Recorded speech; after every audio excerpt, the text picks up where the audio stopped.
Praise the Lord. இன்னைக்கு முன்னாள் கிறிஸ்தவர் எக்ஸ் போதகர் லெனின் புது ஒரு குற்றச்சாட்டை வைத்திருக்கிறாரு. அது என்னன்னு நம்ம பார்த்துட்டு வருவோம். அதுக்கப்புறம் அதை நம்ம வந்துட்டு ஒவ்வொன்றா அலசி ஆராய்வோம் வேதத்தின்படி. ஒரு மதம் இல்லை அப்படின்னு இவங்க எல்லாருமே எழுதியிருக்கிறாங்க. ஏன் இப்படி சொல்றாங்க?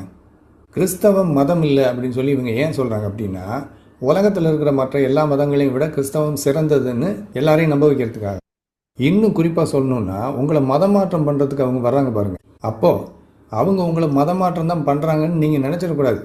அதுக்காக இவங்க கண்டுபிடிச்ச ஒரு பொய் தான் இது. ஓ, அப்படிங்களா? ஓகே, சரி. அப்போ அவர் ஒரு குற்றச்சாட்டு சொல்றாரு. கிறிஸ்தவர்கள் பொய் சொல்லுவாங்க மதம் மாத்துறதற்கு, அதனால பல பொய்களை பேசுவாங்க, அதில் இதுவும் ஒரு பொய்ன்னு அவர் சொல்றாரு.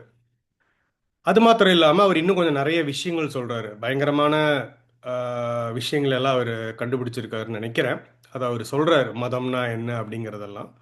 சரி, அதை முதல்ல அவர் என்ன என்ன சொல்ல வராரு மதம்னா அப்படிங்கிறத நம்ம பார்ப்போம் அவருடைய பார்வையில். அதுக்கப்புறம் நம்ம வசனத்தின் அடிப்படையில் நம்ம பார்க்கலாம். சொல்கிறேன், கவனிங்க. இவங்க கிறிஸ்தவம் என்பது மதம் அல்ல அப்படிங்கிறாங்கல்ல. மதம்னா என்ன? அதாவது மற்றதெல்லாம் மதம், இந்து அப்படிங்கிறது மதம், இஸ்லாம்ங்கிறது மதம், கிறிஸ்தவம் மதம் இல்லைங்கிறாங்கல்ல. அப்போ மதம்னா என்ன அர்த்தம்? மதம் என்றால் மனிதன் கடவுளை அடையிறதுக்கு, மோட்சம் பெறுவதற்கு, சொர்க்கம் போகிறதுக்கு, பரலோகம் காண்பதற்கு என்னவெல்லாம் செய்யணும், என்னவெல்லாம் செய்யக்கூடாது அப்படிங்கிறத கற்றுக் கொடுத்து அதன்படி வழி நடத்தும் அமைப்பு தான் மதம். உலகத்தில் இருக்கிற எல்லா மதங்களும் இதை தான் செய்யுது. மனுஷன் என்ன செய்யணும், என்ன செய்யக்கூடாது அப்படிங்கிறத கற்றுக் கொடுத்து மேலே போகிறதுக்கு, சொர்க்கம் போகிறதுக்கு அவன் நம்ம வழி நடத்துகிற வேலையை செய்கிறது தான் மதம். ஓகே, ஸோ இது வந்து இவருடைய ஒரு டெஃபினேஷனாக இருக்குது. ஆனால் கிறிஸ்தவம் அப்படி நமக்கு கற்றுக் கொடுக்கவில்லை. பிற மதங்களில் இவர் சொல்லுகிறபடி ஹிந்துஸாக இருக்கட்டும், முஸ்லிம்ஸாக இருக்கட்டும் அப்படிங்கிறாரு. இந்துக்களுக்கு பரலோகம் இருக்குதா அப்படிங்கிறது நமக்கு தெரியல. ஏன்னா அவங்க வந்துட்டு மறுபிறவியை நம்புகிறவங்க பெரும்பாலும். இஸ்லாமியர்களுடைய பரலோகம் அப்படின்னு பார்த்தீங்கன்னா, அவங்களோட பரலோகம் அப்படின்னு நீங்கள் பார்த்தீங்கன்னா 72 கன்னிகள் இருக்கும் அவங்களோட சந்தோஷமாக இருக்கிறது அப்படிங்கிறது. அது ஒரு வெள்ளை அடிக்கப்பட்ட கல்லறை. ஸோ அதையெல்லாம் நம்ம புறந்தள்ளிடுவோம். ஆனால் இவர் வந்து கிறிஸ்தவத்தை அது கூட சேர்க்கிறாரு. ஆனால் வசனம் கண்டிப்பாக அப்படி அவர் சொல்லுகிற பிரகாரம் இல்லை என்பதை நம்ம பார்க்க போகிறோம். இவர் என்ன சொல்கிறாருன்னா,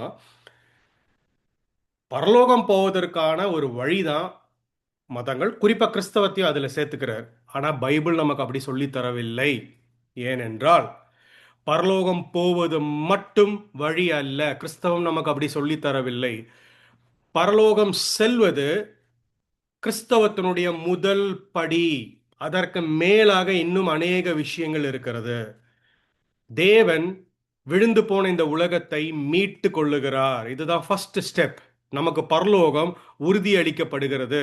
கிருபையினால் விசுவாசத்தை கொண்டு ரட்சிக்கப்படும் பொழுது, அவர் நமக்கு கொடுக்கிற ஈவை நாம் பெற்றுக்கொள்ளும் பொழுது, மனம் திரும்பி நமக்கு பரலோக ராஜ்யம் நிச்சயிக்கப்படுகிறது. It is guaranteed. ஆனா கிறிஸ்துவ வாழ்க்கை அதோடு முடிவதில்லை. கிறிஸ்துவ வாழ்க்கை அங்கிருந்து தான் தொடங்குது.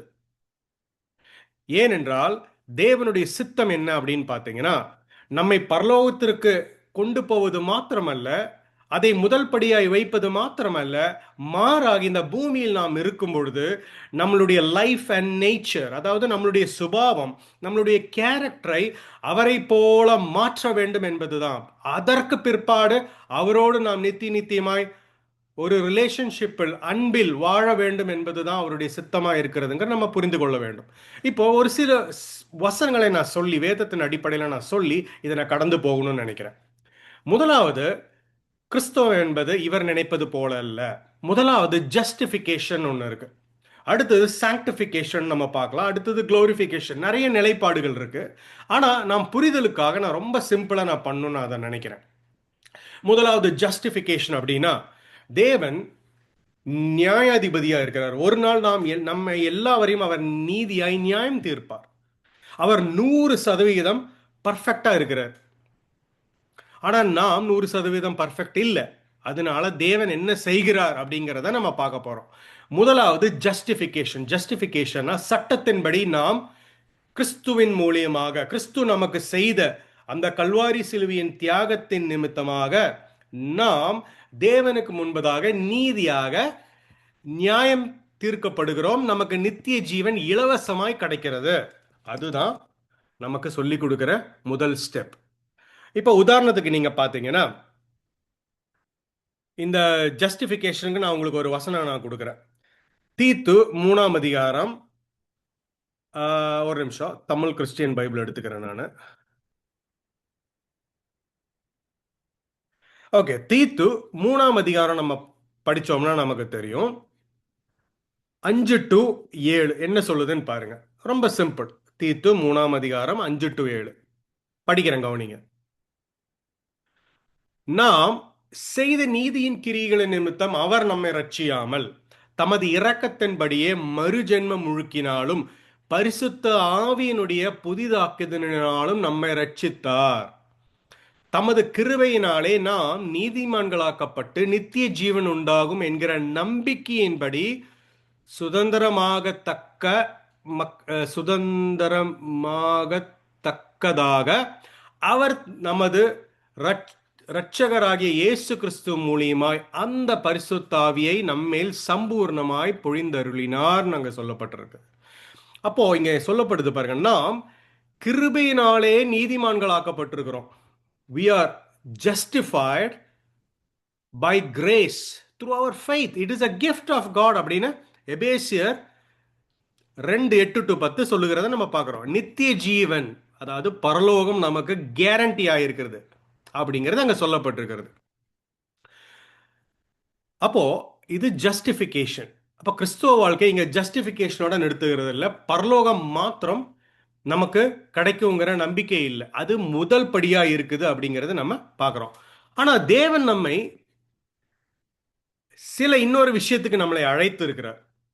அது என்ன நம்ம பார்க்கணும். இப்போ 1 தெசலோனியர் பார்த்தீங்கன்னா தெரியும்.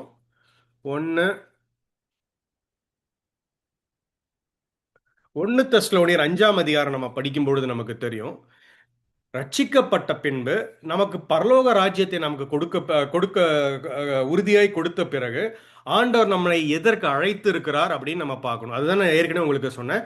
நம்மளுடைய லைஃப் அண்ட் நேச்சர், நம்மளுடைய சுபாவம், நம்மளுடைய இயற்கையை அவரை போல மாற்ற வேண்டும் என்று அவர் சித்தம் உள்ளவராய் இருக்கிறார் அப்படின்னு நம்ம சொல்றோம். இப்ப பாருங்க, வேதவசனம் அதுதான் சொல்லி தருது. இங்க பாருங்க, 1 தெசலோனியர் 5ஆம் அதிகாரம் 23-24. சமாதானத்தின் தேவன் தாமே உங்களை முற்றிலும் பரிசுத்தமாக்குவாராக.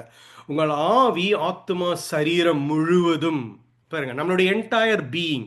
ஒரு மனிதன் ஆவி, ஆத்துமா, சரீரமாக இருக்கிறான் என்று பைபிள் மாத்திரம் இல்ல, விஞ்ஞானமும் சொல்லுகிறத நம்ம பார்க்குறோம். அப்போ தேவன் நம்மளை ரட்சித்த பிறகு அவர் என்ன சித்தம் கொண்டிருக்கிறாராம, எதற்காய் நம்ம அழைக்கிறாராம, திருப்பியும் படிக்கிறோம் பாருங்க. சமாதானத்தின் தேவன் தாமே உங்களை முற்றிலும் பரிசுத்தமாக்குவாராக. உங்கள் ஆவி, ஆத்துமா, சரீரம் முழுவதும் நம்மளுடைய ஆண்டவர் கர்த்தராக இயேசு கிறிஸ்து வரும் பொழுது குற்றமற்றதாய் இருக்கும்படி காக்கப்படுவதாக. உங்களை அழைக்கிறவர் உண்மையுள்ளவர், அவர் அப்படியே செய்வார். நம்மளை அழைத்தது எதற்கு? கிறிஸ்து வருகிற வரைக்கும் ரட்சிக்கப்பட்ட ஒவ்வொருவரும் ஒருவேளை கிறிஸ்துவனுடைய வருகையில் எடுத்துக்கொள்கிறப்படுகிறவர்களா இருந்தாலும், அவர் வருகைக்கு முன்பதாய் மரிக்கிறவர்களா இருந்தாலும், அவர்களுடைய ஆவி, ஆத்மா, சரீரம் முழுவதும் பரிசுத்தமாக்கணுங்கிறதா அவருடைய சித்தமா இருக்கு. அதாவது நம்மளுடைய ஐம்புலன்கள், நம்மளுடைய சரீரத்திலும், நம்மளுடைய சோல், நம்மளுடைய மைண்ட், எமோஷன், ஃப்ரீவில், எல்லாவற்றிலையும் ஸ்பிரிட், நம்மளுடைய ஃபெலோஷிப், உலகத்தோடு ஃபெலோஷிப்ல இருக்கிறோமா, தேவனோட ஃபெலோஷிப் இருக்கிறோமா, அப்படிங்கிற இதுல முற்றிலும் நம்மளை பரிசுத்தமாக்க வேண்டும் என்று நம்மளை வழி நடத்துகிறார். இதுதான் கிறிஸ்துவ வாழ்க்கை. இதுதான் சாங்டிஃபிகேஷன், சுத்திகரிப்புன்னு சொல்லுகிறது. ஸோ கிறிஸ்துவ வாழ்க்கை அடுத்த படிக்க போகுது சாங்டிஃபிகேஷன். இதுதான் கிறிஸ்துவ வாழ்க்கை. மற்ற மதத்தோட நம்ம இதை ஒப்பிட முடியாது. அடுத்தது நீங்க பாருங்க, அடுத்தது குளோரிஃபிகேஷன். நிறைய படிகள் இருக்கு, பட் நான் ஃபைனலா ஒரு இதுக்கு வரேன் நான். குளோரிஃபிகேஷன், பிலிப்பியர் 3ஆம் அதிகாரம் நம்ம படிச்சோம்னா தெரியும். கடைசி வசனம் என்ன தெரியுமா சொல்லுகிறது? நம்மை அவருடைய சரீரத்துக்கு ஒப்பான மகிமை பொருந்திய சரீரமாக தேவன் நமக்கு கொடுக்கிறார் உயிர்த்தெழுதல்னு சொல்லப்படுகிறது. ஏன் அது தெரியுமா? அந்த மகிமை பொருந்திய சரீரத்தோடு தான் நாம் தேவனோட நித்தியமாய் வாசம் பண்ண போகிறோம். இதுதான் பைபிள் நமக்கு சொல்லிக் கொடுக்கிறது. எந்த அளவுக்கு நாம் கர்த்தருக்கு கீழ்ப்படிந்து சுத்திகரிக்கப்படுகிறோமோ அந்த அளவுக்கு அவரோட நெருங்கி நாம் நித்தியத்தில் இருப்போம் என்றுதான் வேதம் நமக்கு சொல்லித் தருகிறது. இது மற்ற மதத்துல நம்ம பார்க்க முடியாது. இப்ப பாருங்க, பிலிப்பியர் 3 21 வசனம், அவர் எல்லாவற்றையும் தமக்கு கீழ்ப்படுத்திக் கொள்ளத்தக்க தம்முடைய வல்லமையான செயலின்படியே நம்முடைய அற்பமான சரீரத்தை தம்முடைய மகிமையான சரீரத்துக்கு ஒப்பாய் மறுரூபப்படுத்துவார். இதற்காகத்தான் நமக்கு உயிர் தெழுதல் தேவைப்படுது. ஸோ கிறிஸ்தவம் எதன் அடிப்படையில் நிற்குது தெரியுங்களா? கிறிஸ்துவனுடைய உயிர் தெழுதல் தான் அது நிற்குது. கிறிஸ்துவனுடைய உயிர் தெழுதல் தான் நம்மளுடைய பாவம் மன்னிக்கப்பட்டது என்கிற நிச்சயம். It is a guarantee. 1 Corinthians 15 படிச்சீங்கன்னா உங்களுக்கு தெரியும். ஸோ மற்ற மதத்துக்கும் கிறிஸ்துவ மதத்துக்கும் பயங்கர வேறுபாடு இருக்கு. பரலோகம் கொண்டு போவது மாத்திரம் நோக்கம் அல்ல, அது முதல் படிதான். மற்ற படிகளை தான் இப்ப நம்ம படிச்சுட்டு வந்தோம். ஓகே, இப்போ அடுத்தது அவர் வேற என்ன சொல்றாருன்னு பார்ப்போம். பல குற்றச்சாட்டுகளை சொல்றாரு, ஆனா திருப்பி அதை கண்டினியூ பண்ணி நம்ம கேட்போம். 152ல இருந்து வேற ஏதோ சொல்றாரு, அதையும் நம்ம கேட்டுட்டு வந்துட்டு நம்ம திருப்பி அதை கண்டினியூ பண்ணுவோம். அப்படி இருக்கும்போது கிறிஸ்தவங்க மட்டும் கிறிஸ்தவம் ஒரு மதம் அல்ல அப்படிங்கிறாங்களே, அப்படின்னா என்ன அர்த்தம்? கிறிஸ்தவம் எப்படி மற்ற மதங்களை விட வேறுபட்டதாக இருக்குது? இதை கேட்டிங்கன்னா என்ன சொல்லுவாங்க தெரியுமா? மற்ற மதங்களெல்லாம் கடவுளை அடையிறதுக்கு, மோட்சம் பெறுவதற்கு, சொர்க்கம் போகிறதுக்கு, பரலோகம் காண்பதற்கு என்னவெல்லாம் செய்யணும் செய்யக்கூடாதுன்னு கற்றுக் கொடுத்து, அப்படி சட்டத்திட்டங்களெல்லாம் கொடுத்து அதையெல்லாம் பின்பற்ற வைக்குது. அதுதான் மதம். ஆனால் கிறிஸ்தவம் மனிதன் என்ன செய்யணும்னு கற்றுக் கொடுக்கல, மாறாக மனிதன் பரலோகம் போகிறதுக்கு கடவுள் என்ன செஞ்சிருக்கிறார் அப்படிங்கிறத சொல்கிறது தான் கிறிஸ்தவம் அப்படிங்கிறாங்க. அதாவது நீங்கள் இதையெல்லாம் செஞ்சு பரலோகம் போகணும் அப்படின்னு கிறிஸ்தவம் போதிக்கல, மாறாக நீங்கள் பரலோகம் போகிறதுக்கு கடவுள் என்ன செஞ்சிருக்கிறார் அப்படிங்கிறத நீங்கள் தெரிஞ்சுக்கங்க. நீங்கள் பரலோகம் போகிறதுக்கு நீங்கள் எதுவுமே செய்ய முடியாது. உங்களால் செய்ய முடியாததை இயேசு கிறிஸ்து உங்களுக்காக சிலுவையில் செஞ்சு முடிச்சிட்டார். அதை நீங்கள் நம்பி அவரை ஏற்றுக்கிட்டால் போதும். நீங்கள் எதுவுமே செய்ய வேண்டியதில்லை. ஆகையால் கிறிஸ்தவம் ஒரு மதம் அல்ல அப்படிங்கிறது தான் இவங்க கொடுக்குற விளக்கம். ஓகே, ஓரளவுக்கு அவர் வராரு. ஆனா புரியாதவங்களுக்கு அல்லது அவருக்கே நான் அதை கொஞ்சம் அழகா புரிய வைக்கணும்னு நினைக்கிறேன். வேதத்தினுடைய நோக்கத்தின்படி, சி, தேவன் 100% நீதியுள்ளவராய் பரிசுத்தமுள்ளவராய் இருக்கிறார். தேவன் அதை போலத்தான் நம்மை படைத்தார். ஆதாமையும் ஏவாளையும் அப்படித்தான் படைத்தார். தம்முடைய சாயலிலும் ரூபத்திலும் 100% படைத்தார். ஆனால் பாவம் இந்த உலகத்தில் வந்த பிறகு நாம் ஆதாமுடைய வம்சத்தில் வருகிறபடியினால் நாம் அவருடைய விழுந்து போன சாயலை நாம் உடையவர்களாக இருக்கிறோம். நாம் 100% பரிசுத்தமும் 100% நீதி உள்ளவர்களுமாய் நாம் இல்லை. அதனால் தேவனுடைய நியாய தீர்ப்பில் நாம் குற்றம் உள்ளவர்களாய் தீர்க்கப்படுவோம். நான் 99% பர்ஃபெக்டா இருக்கேன்னு சொன்னாலும் அது முடியாது. ஏன்னா தேவன் 100% நீதி உள்ளவரும் பரிசுத்தம் உள்ளவருமா இருக்கிறார். உலகத்தில் இருக்கிற எந்த மனுஷன் நீங்க கேட்டு பாருங்க, எந்த மனுஷனா இருக்கட்டும், நீ 100% பர்ஃபெக்டான்னு கேளுங்க, எல்லாரும் என்ன தெரியுமா சொல்லுவாங்க? அது எப்படி 100% வார்த்தை இருக்க முடியும்? எஸ், யாரும் 100% பர்ஃபெக்டா இருக்க முடியாது.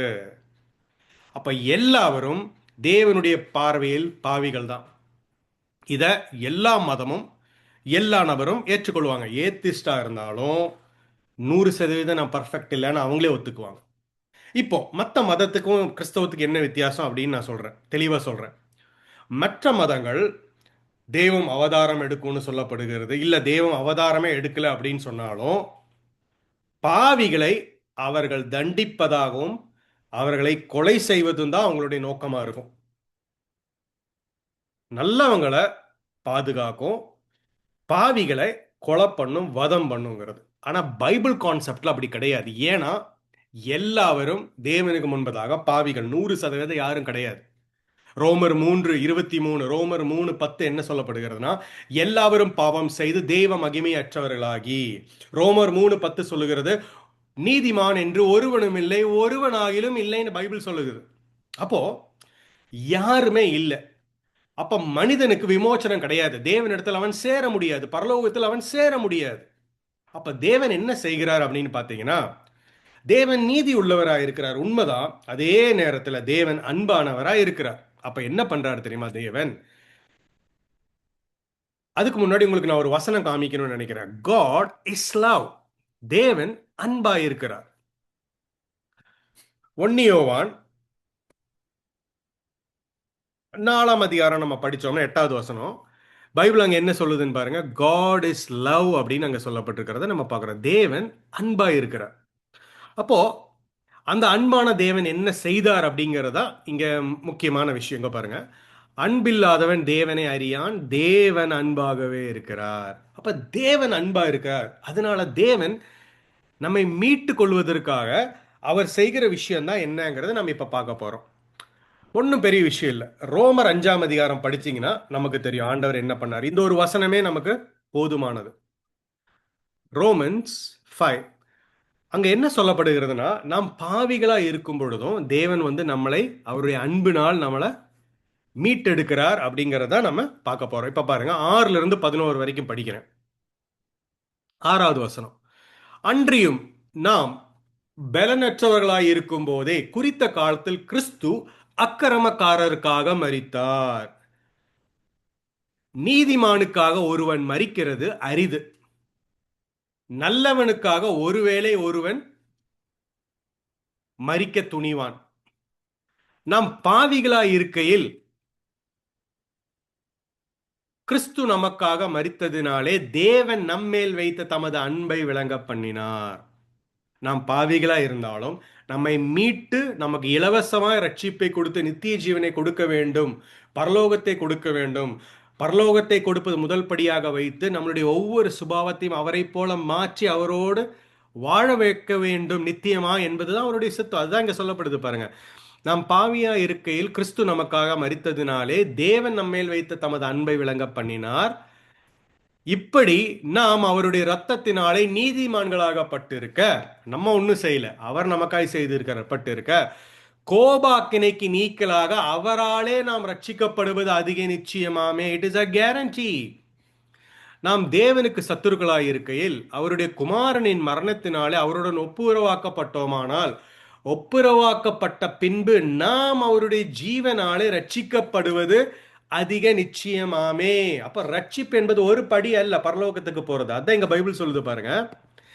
நாம் அவருடைய குமாரனின் மரணத்தினாலே ஒப்புரவாக்கப்பட்டதினாலே அப்படின்னு என்ன, we are justified, we are reconciled, we are reconciled.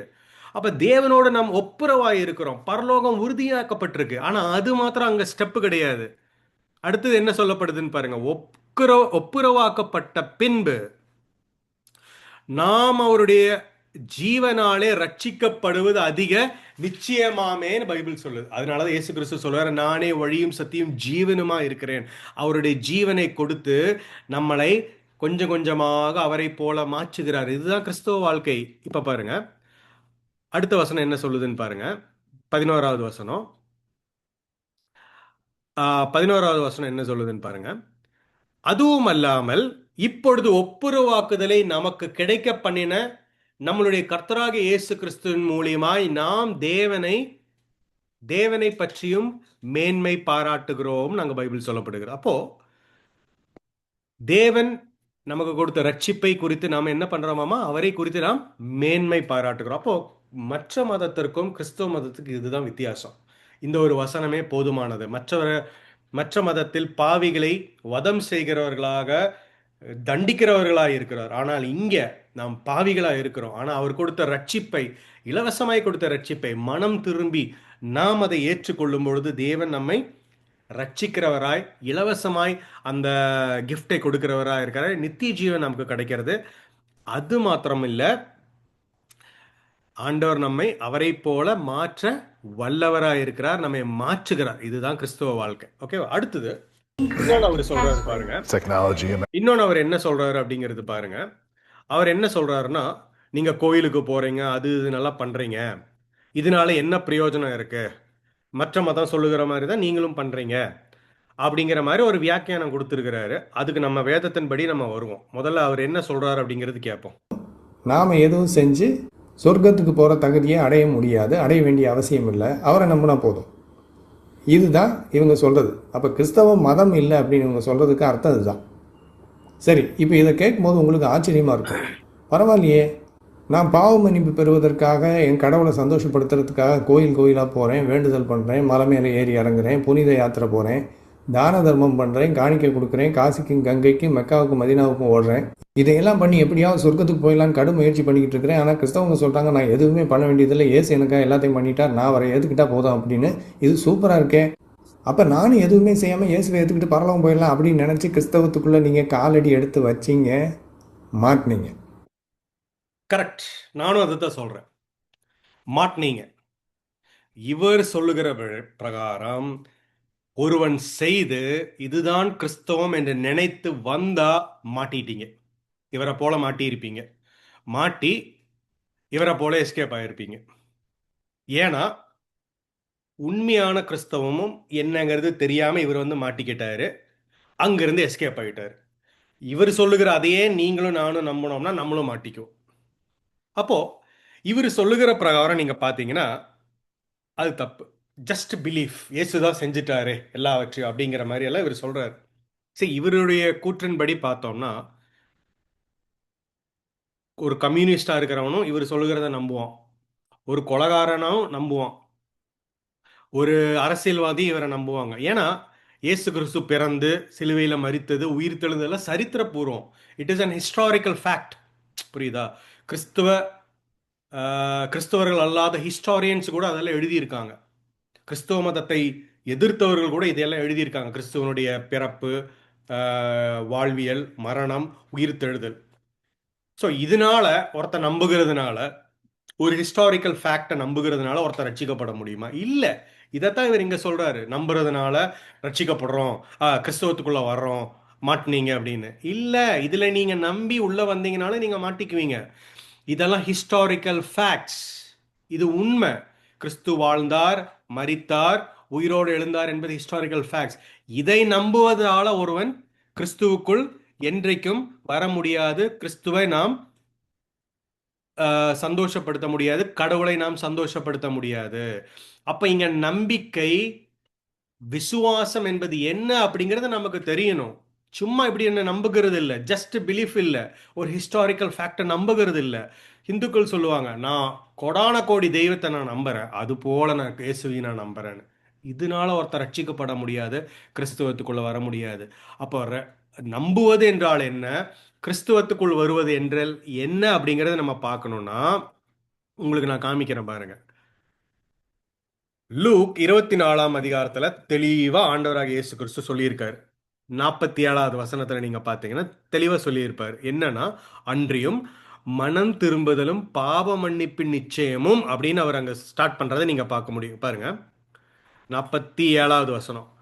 அன்றியும் மனம் திரும்புதலும் பாவ மன்னிப்பும் எருசலேம் தொடங்கி சகல கோத்தரத்தாருக்கு அவருடைய நாமத்தினால் பிரசங்கிக்கப்பட வேண்டியது, நீங்கள் இவைகளுக்கு சாட்சியா இருக்கிறீர்கள். அப்போ பைபிள் அங்க தெளிவா சொல்லப்படுகிறது என்ன அப்படின்னா, மனம் திரும்புதல், பாவ மன்னிப்பின் நிச்சயம். ஸோ ஜஸ்ட் பிலீஃப் கிடையாது. இவர் சொல்லுகிற மாதிரி ஒரு சரித்திரத்தை நான் பார்த்து ஆமா நான் அதை நம்புறேன் ஏன்னா சரித்திரம் சொல்லுதுங்கிறது இல்லை. இங்க மனம் திரும்புதல் இருக்கணும், பாவ மன்னிப்பின் நிச்சயத்தை பெற்றுக்கொள்ளுகிறதா இருக்கணும். ஏன்? அதுக்கும் பைபிள் அர்த்தத்தை சொல்லுது. ரொம்ப சிம்பிள்.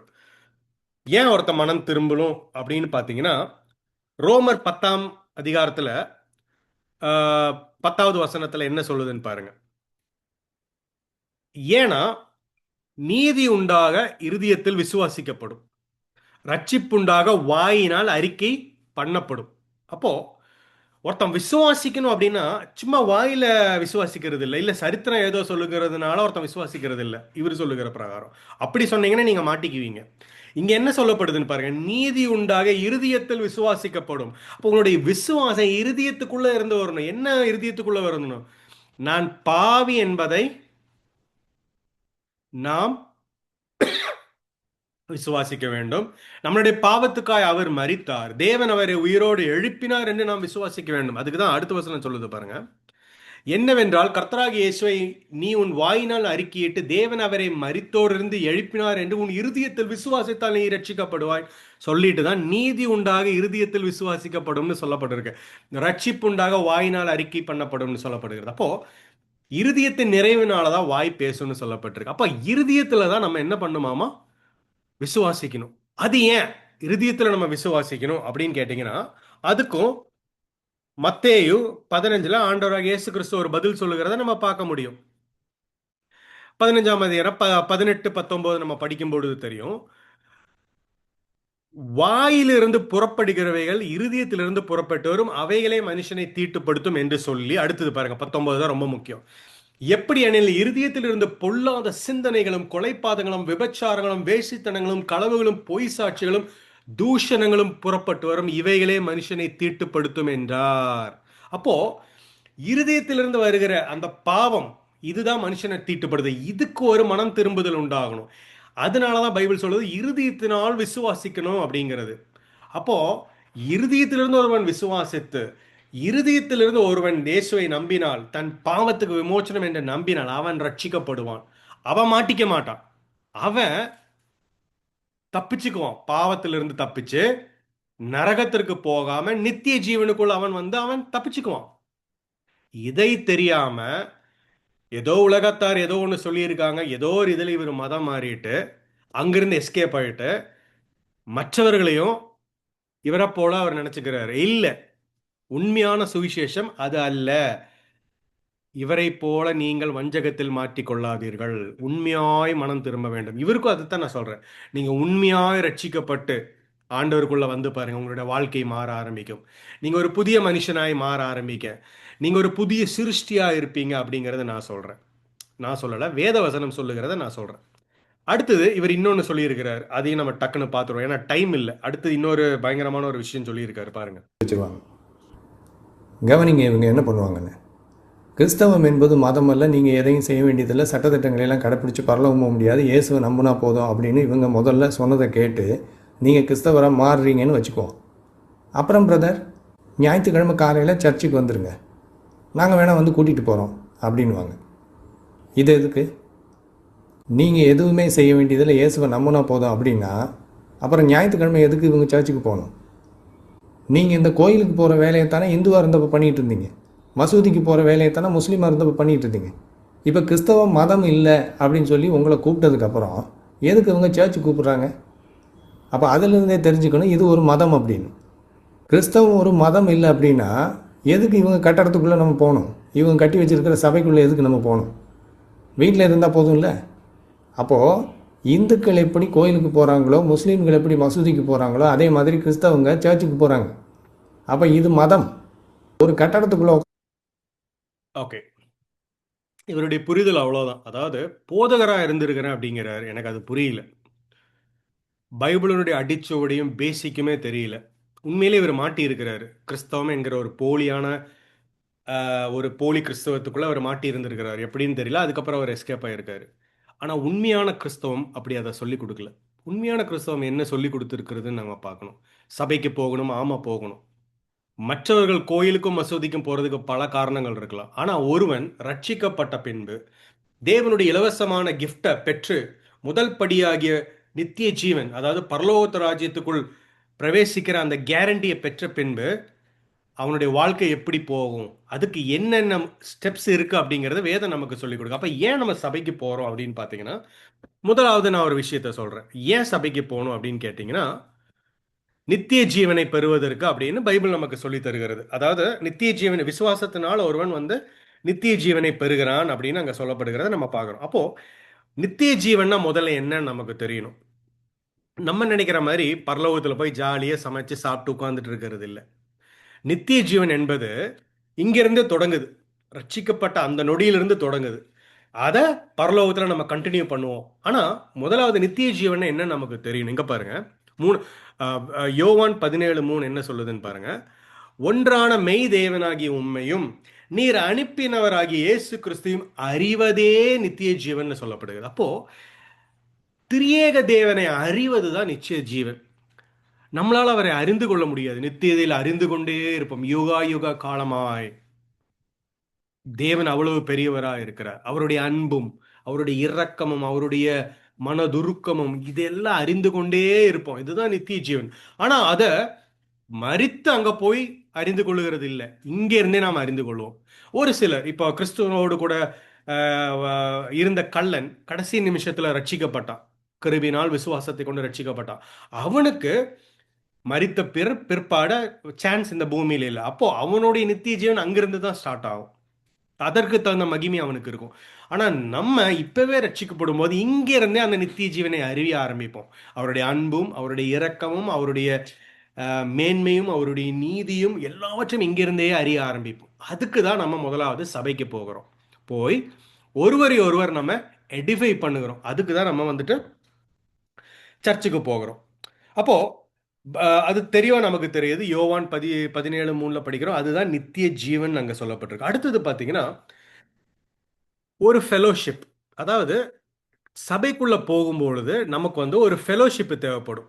இப்போ சும்மா வந்தோம் போனோம் அப்படிங்கிறது இல்லை. இப்போ கிறிஸ்தவ சர்ச் அப்படிங்கிறது என்னன்னா அது வந்து ஒரு ஃபெலோஷிப். ஃபெலோஷிப் அப்படின்னா ஒருவன் வந்து கீழே விழுகும்போது அவனை தூக்கி விடுகிறது. அடுத்தது பார்த்தீங்கன்னா அவனை தாங்கிறது. அவனுக்கு ஏதாவது தேவைகள் அது இருக்கும்போது அவனை தாங்கி அவனை ஃபெலோஷிப்பில் வழி நடத்துறது. இதுதான் சபைக்கு போகிறதான முக்கியமான ஒரு நோக்கமாக நம்ம பார்க்க போகிறோம். அநேக முக்கியமான நோக்கங்கள். இப்போ பாருங்க, எபிரேயர் 10:25 நம்ம படிக்கிறோம் பாருங்க. அல்லாமலும் நம்முடைய நம்பிக்கை அறிக்கை இடுகிறதில் அசைவில்லாமல் உறுதியாக இருக்க கடவோம். சாரி, வாக்குத்தத்தம் பண்ணினார் உண்மையுள்ளவராக இருக்கிறாரு. சாரி, நான் 25வது வசனம் நான் தப்பா எடுத்துட்டேன். 25வது வசனம் பாருங்க. சபை கூடி வருதலை சிலர் விட்டு விடுகிறது போல நாமும் விட்டு விடாமல் அப்படின்னு அங்க சொல்லப்படுகிறது. அப்போ சபை கூடி வருதல் இருக்கணும். எதுக்கு? ஒருவருக்கொருவர் புத்தி சொல்ல கடவோம். இங்க பாருங்க, மெயின் ரீசன்.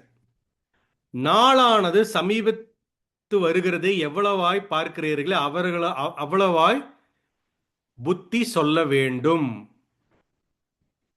புரியுதா உங்களுக்கு? அப்போ புத்தி சொல்லி ஒருவரை ஒருவர் நம்ம பில்டப் பண்ணணும், எடிஃபை பண்ணணும், கட்டணும் கிறிஸ்துவுக்குள். அதுக்கு தான் சபை மெயின் ஃபோக்கஸ். மற்ற மதத்தார் எதுக்கு போறாங்கன்னு நமக்கு தெரியாது. ஆனால் கிறிஸ்தவ மார்க்கத்தில், உண்மையாய் ரட்சிக்கப்பட்ட கிறிஸ்தவ மார்க்கத்தில் கிறிஸ்துவ இதுக்குள்ள எங்கன்னா இதுக்கு தான் நம்ம போகிறோம். அடுத்தது முக்கியமாக இன்னொரு விஷயத்த நான் சொல்லிட்டு நான் இந்த டாப்பிக்கை நான் முடிக்கிறேன். அப்போ அடுத்தது பார்த்தீங்கன்னா எபேசியர் 3ஆம் அதிகாரத்தில் இன்னும் முக்கியமான ஒரு விஷயத்தை நம்ம படிக்க போகிறோம். முதலாவது என்ன பார்த்தோம்? அவரை அறிகிற அறிவில் வளருவோம் நம்ம. அடுத்தது ஒரு ஃபெலோஷிப். மூணாவது பாருங்க, 18-19 பாருங்க. 17ல இருந்தே படிப்போம். விசுவாசத்தினால் கிறிஸ்து உங்கள் இருதயங்கள் வாசமாயிருக்கும், நீங்கள் அன்பிலே வேரூன்றி நிலை பெற்றவர்களாகி சகல பரிசுத்தவான்களோடும் கூட கிறிஸ்துவனுடைய அன்பின் அகலமும் ஆழமும் நீளமும் உயரமும் இன்னதென்று உணர்ந்து அறிவு கெட்டாத அந்த அன்பை அறிந்து கொள்ள வல்லவர்களாகவும் தேவனுடைய சகல பரிபூர்ணத்தால் நிறையப்படவும் அவர் தமது மகிமையினுடைய ஐஸ்வர்யத்தின்படி உங்களுக்கு அனுகிரகம் பண்ண வேண்டும் என்று வேண்டிக் கொள்ளுகிறேன் நாங்கள் சொல்லப்படுறோம். அப்போ சபைக்கு நம்ம போகிறது, சர்ச்சுக்கு போகிறது எதுக்கு அப்படின்னு பார்த்தீங்கன்னா, ஒருவருக்கு ஒருவர் நம்ம உதவி செய்து ஒருவருக்கு ஒருவர் பில்டப் பண்ணும் பொழுது கிறிஸ்துவனுடைய 4 டைமென்ஷன் லவ்வையும் நம்ம எக்ஸ்பீரியன்ஸ் பண்ணுவோம். இதுதான் சபையினுடைய நோக்கம். பல சபைகள் அதை செய்யவில்லை என்பதற்காக நாம் அதை வைத்து நம்ம கிறிஸ்துவ உண்மையான சபையை நம்ம வந்து வேறு பிரிக்க முடியாது. அதாவது வகுக்க முடியாது. உண்மையான சபை இப்படி தான் இருக்கும். அப்போது இப்படித்தான் நம்ம வந்து கிறிஸ்துவனுடைய அன்பை, 4 டைமென்ஷன் லவ் ஆஃப் கிரைஸ்டை வந்து நம்ம எக்ஸ்பீரியன்ஸ் பண்ணுவோம். இதுதான் உண்மையான சபையினுடைய நோக்கமாக இருக்கிறது. அப்போ நீங்கள் நினைக்கிற மாதிரி ஏன் சர்ச்சுக்கு போகிறோம் அப்படின்னா இந்த விஷயத்துக்காக இல்லை, இது ஒரு உன்னதமான ஒரு விஷயத்துக்காக இருக்குது. அடுத்தது இன்னொரு விஷயத்தை அவர் சொல்கிறாரு பாருங்க. ஸோ உங்களுடைய புரிதல் தவறான புரிதல், வேதவசனம் சொல்லுகிற புரிதல் வேற விதமான ஒரு புரிதல். அடுத்து இன்னொரு விஷயத்தை அவர் சொல்றாரு, அதையும் பார்த்துட்டு வந்துடுறோம். பேப்டிசம், லார்ட் சப்பரை பற்றி ஏதோ சொல்றாரு, அதையும் நம்ம கேட்டுட்டு வரோம். வந்துக்கிட்டு சாமி கும்பிடுற வேலையை தான் இவங்களும் பண்ணுறாங்க, மற்ற மதங்களைப் போல. புரிஞ்சுதா?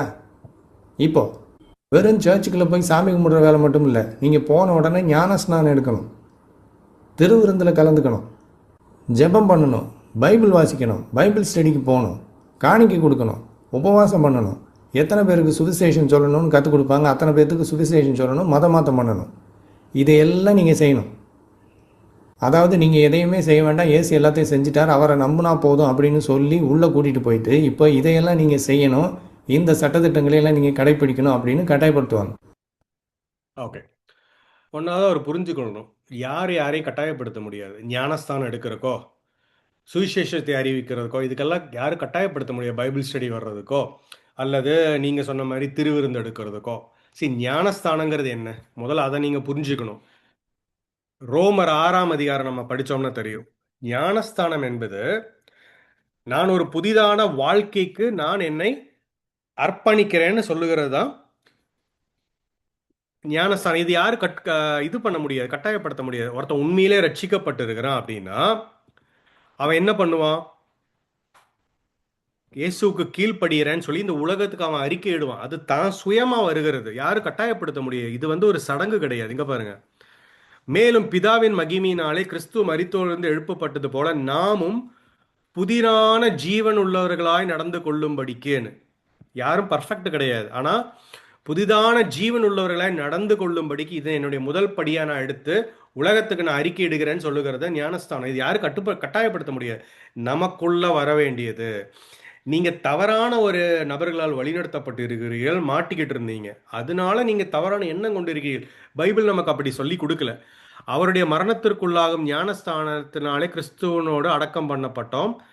அவருடைய மரணத்தின் சாயலில் நாம் இணைக்கப்பட்டவர்களான அவருடைய உயிர்த்தெழுவின் சாயலிலும் இணைக்கப்பட்டிருப்போம்னு சொல்லப்படுகிறது. So this is to walk in the newness of life. So it is wrong. அடுத்தது வந்துட்டு பைபிள் ஸ்டடிக்கு வர சொல்லுவாங்கன்னா, ஆமாம், பைபிள் ஸ்டடிக்கு போனால் தான் அவரை அறிகிற அறிவில் வளர முடியும். எனக்கு தெரிஞ்சதை நான் ஷேர் பண்ண முடியும், அவங்களுக்கு தெரிஞ்சதை நமக்கு ஷேர் பண்ண முடியும். அடுத்தது திருவிருந்து. ஆமாம், திருவிருந்து யாரும் கட்டாயப்படுத்துறதில்ல. திருவிருந்தினுடைய நோக்கம் என்ன? ஒவ்வொரு நாளும் திருவிருந்து இருக்கும் பொழுது இயேசு நமக்காய் செய்ததையும் அவர் வரப்போகிறதையும் நினைவு கூறுகிறது. இதுதான் திருவிருந்து. இதெல்லாம் இருதயத்திலிருந்து வரக்கூடியது, யாரும் நம்மளை கட்டாயப்படுத்த முடியும். அடுத்து சுவிசேஷத்தை அறிவிக்கிறதுக்கு நம்மளை கட்டாயப்படுத்துவாங்க, யாரும் கட்டாயப்படுத்த முடியும். It is a commandment by Jesus Christ. மத்தேயுல படிச்சீங்கன்னா தெரியும், நீங்கள் உலகெங்கிலும் சென்று சுவிசேஷத்தை அறிவித்து பிதா குமாரன் பரிசுத்தாவின் நாமத்தை ஞானஸ்தானம் கொடுங்கள்னு இயேசு நமக்கு கட்டளையிட்டு இருக்கிறாரு. அது அவ்வளோ ஈஸியான வேலை கிடையாது, அது பெட் ஆஃப் ரோசஸ் கிடையாது. போகிற இடத்துல எல்லாம் அடியும் உதையும் வாங்குறது எதனால? ஆத்ம பாரம்னால. இது வந்து யாரும் கட்டாயப்படுத்தி வர முடியாது. ஒரு ஆத்ம பாரத்தை ஆண்டவர் கொடுத்தாலொழிய நாம் அதை செய்ய முடியாது. ஆண்டவரோட துணை இல்லாமல் நம்ம அதை செய்ய முடியாது. அப்போ கிறிஸ்தவம் நீங்கள் நினைக்கிற மாதிரி அல்ல, it is entirely different. Okay, அடுத்தது வேற என்னவோ நிறைய சொல்லியிருக்காரு. ஃபைனலாக ஏதோ ஒன்று அவர் சொல்லியிருக்காரு, அதையும் நம்ம பார்த்துட்டு வந்துடுவோம். ஏன்னா இதை எதையும் நான் மிஸ் பண்ண வேண்டாம்னு நினைக்கிறேன். 6:40 ஏதோ ஒன்று சொல்லியிருக்காரு, நில்லுங்க பார்ப்போம். ஓகே, இப்போ நான் சொன்னது போக ஏராளமான சட்டத்திட்டங்கள் இருக்குது. நீங்கள் போகிற சபையை பொறுத்து அது மாறும். சரி, இப்போ ஒருவேளை நீங்கள் அவங்கக்கிட்ட கேட்குறீங்கன்னு வச்சுக்கோங்க, இதையெல்லாம் நான் செய்யலைன்னா என்ன ஆகும் அப்படின்னு. நான் சர்ச்சுக்கே வரல, நீங்கள் சொல்கிறதையெல்லாம் நான் செய்யலை அப்படின்னா என்ன ஆகுன்னு கேட்டிங்கன்னா, இதையெல்லாம் நீங்கள் செய்யலைன்னா அப்புறம் பரலோகம் போக முடியாது அப்படின்றாங்க. என்னங்க இது, முதல்ல நான் எதுவுமே செய்ய வேண்டியதில்லை, இயேசுவை நம்பினா போதும் பரலோகம் போகலாம் அப்படின்னு சொன்னீங்க அப்படின்னு கேட்டிங்கன்னா, அதுக்காக பரீட்சைக்கு படிக்காமலேயே பரீட்சை எழுதாமலே பாஸ் போட்டுருவாங்களா அப்படின்னு லாஜிக் பேசுவாங்க. இவங்க உங்களை மதம் மாற்றுறதுக்கு முன்னால் என்ன சொன்னாங்க? நீங்கள் பரீட்சைக்கு படிக்க வேண்டாம், பரீட்சை எழுத வேண்டாம், இயேசு உங்களுக்காக பரீட்சை எழுதி பாஸ் பண்ணி 100 மார்க் வாங்கிட்டார், அவரை நம்புனீங்கன்னா அந்த மார்க்கை உங்களுக்கு கொடுத்துருவார் அப்படின்னாங்க. ஆனால் இப்போ என்ன சொல்கிறாங்க? நீங்கள் தான் படிக்கணும், நீங்கள் தான் பரீட்சை எழுதணும், நீங்கள் தான் பாஸ் பண்ணணும், அப்போ தான் பரலோகம் போக முடியும். அப்போ இவங்க முதல்ல உங்ககிட்ட சொன்னது எவ்வளோ பெரிய பொய்ன்னு யோசிச்சு பாருங்க. அப்போது இதுலேருந்து எனக்கு என்ன தெரியுதுன்னா, வேத அறிவு கொஞ்சம் கூட உங்களுக்கு இல்லைங்கிறது தெரியுது. ஆனால் எப்படி போதகராக இருந்தீங்கிறத நான் நினைக்கிறேன். அப்போ உங்களுக்கு கீழே இருந்தவங்க எப்படி இருந்திருப்பாங்க அப்படிங்கிறத நான் யோசிச்சு பார்க்குறேன். வரிக்கு வரி நீங்கள் என்ன சொல்கிறீங்க? அவங்க அப்படி சொன்னாங்க, இவங்க இப்படி சொன்னாங்கன்னு. நண்பா, சகோதரா, யார் எப்படி சொன்னாங்கங்கிறதுல வேதம் என்ன சொல்லுகிறதுன்னு தான் நம்ம பார்க்கணும். நீங்கள் இப்போ வீடியோ தொடங்குனதுலேருந்து அவன் அப்படி சொன்னான், இவன் எப்படி சொன்னான், அவன் அப்படி சொன்னான், நான் மாட்டிக்கிட்டேன் அப்படிங்கிறீங்க. தவறு, முற்றிலும் தவறு. நீங்க வேதத்தை படிங்க, சத்தியத்தை அறிந்து கொள்ளுங்க. அவரை அறிகிற அறிவில் நீங்கள் வளர்ந்து இருந்தீங்கன்னா, யாராச்சும் வந்து இப்படி சொல்லியிருந்தாங்கன்னா, இல்லையே வேதவசனம் இப்படி சொல்லுது அப்படின்னு நீங்க சொன்னீங்கன்னா ஓடி போயிடுவாங்க. 2-3 தடவை வருவாங்க. வசனத்தால நீங்க பேசுனீங்க அப்படின்னா, சத்தியத்தை காமிச்சீங்க அப்படின்னா அவங்களுக்கு ஒண்ணுமே தெரியாது, அவர்கள் தவறானவர்களா இருந்தா இருப்பாங்க, ஓடி போயிடுவாங்க, உங்க பக்கம் திரும்பியே வந்திருக்க மாட்டாங்க. புரியுதா உங்களுக்கு? இன்னொன்னு நான் சொல்றேன் பாருங்க. கிறிஸ்தவத்தில் எங்களை அவங்க ஒதுக்கி வச்சுட்டாங்க, இவங்க ஒதுக்கி வச்சுட்டாங்க, அவங்க அந்த இது அது இதுன்னெல்லாம் நீங்கள் பேசலாம். ஒரு விஷயத்த நம்ம புரிந்து கொள்ள வேண்டும். சத்தியத்துக்காய் நின்னீங்கன்னா தவறானவர்கள் தவறாக தான் பேசுவாங்க. கத்தோலிக்க போப்பா இருந்தாலும் சரி, ஆர்ச் பிஷப் சிஎஸ்ஐயோட இருந்தாலும் சரி, பெந்தேகோஸ்டினுடைய சீஃப் பாஸ்டராக இருந்தாலும் சரி, யார் ஒதுக்கி வச்சா என்ன? கிறிஸ்து நம்மளோடு கூட இருந்தா யார் நமக்கு எதிராக இருக்க முடியும்?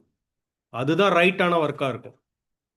மாறாக எல்லாரும் நம்மளை சேர்ந்து புகழ்ந்து நம்மளோடு கூட இருந்தாங்கன்னா, கிறிஸ்து எதிராக இருந்தா எதுவுமே இல்லை. ஸோ இந்த பேசிக் ஃபவுண்டேஷனை நீங்கள் புரிந்து கொள்ள வேண்டும். தவறான ஒரு வழிக்கு நடத்துதலில் நீங்கள் இருந்து தவறான வழியில் நீங்கள் வெளியே போயிருக்கீங்க. உண்மையாய் சத்தியத்தை படிங்க, சத்தியத்தை அறிந்து கொள்வீங்க.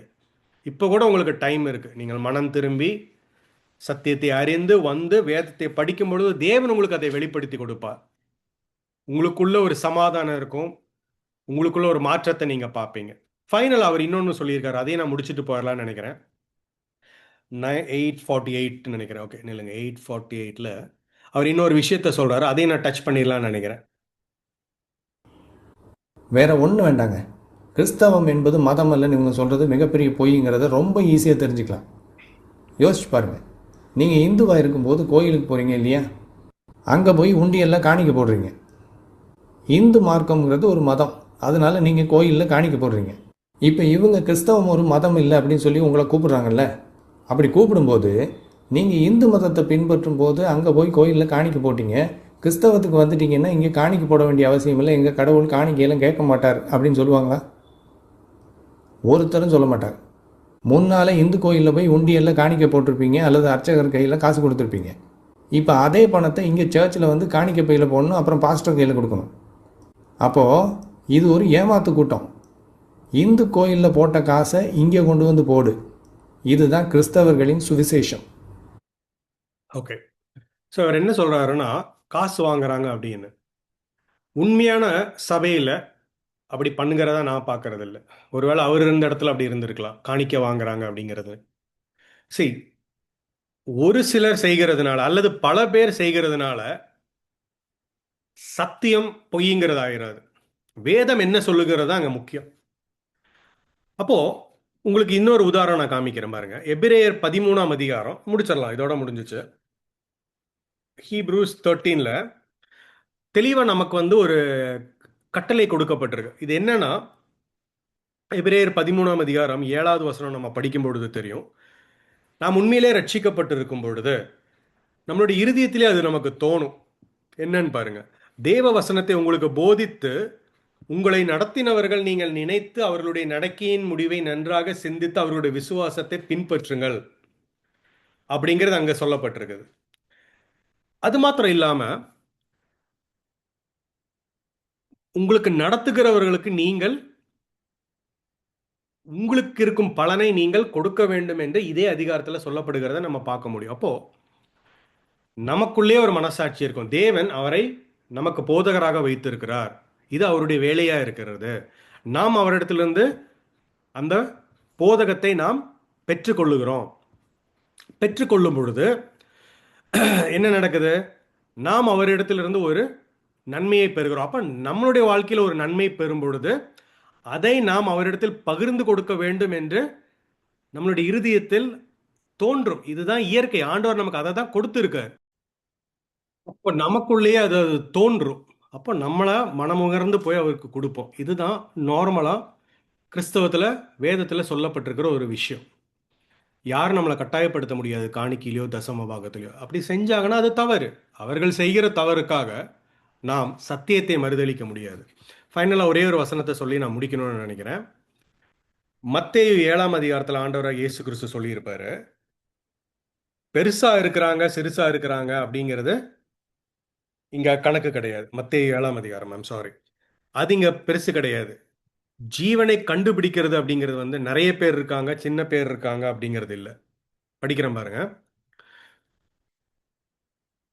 இடுக்கமான வாசல் வழியாய் உட்பிரவேசிங்கள், கேட்டுக்கு போகிற வாசல் விரிவாயும் வழி விசாலமுமாய் இருக்கிறது, அதன் வழியாய் பிரவேசிக்கிறவர்கள் அநேகர். ஜீவனுக்கு போகிற வாசல் இடுக்கமும் வழி நெடுக்குமா இருக்கிற, அதை கண்டுபிடிக்கிறவர்கள் சிலர்னு சொல்லப்பட்டிருக்கு. ஸோ காணிக்க கேட்குறாங்க, இல்லை அதை பண்ணுறாங்க, அது இதுன்றெல்லாம் நாங்கள் வீடியோ ஃபர்ஸ்ட்லேருந்து நீங்கள் சொல்லிட்டு வந்திருக்கிறீங்க. ஸோ இதெல்லாம் நிறைய பேர் சொல்லுவாங்க, பல விஷயங்கள் சொல்லுவாங்க. ஆனால் இங்கே பைபிள் சொல்லப்பட்டிருக்கு, அதை ஜீவனுக்கு போகிற வாசல் வழி இடுக்கமும் வழி நெடுகுமா இருக்கு, அதை கண்டுபிடிக்கிறவர்கள் சிலர். அதை எப்படி கண்டுபிடிக்க முடியும்? எப்படி அது இடுக்கமா இருக்கு?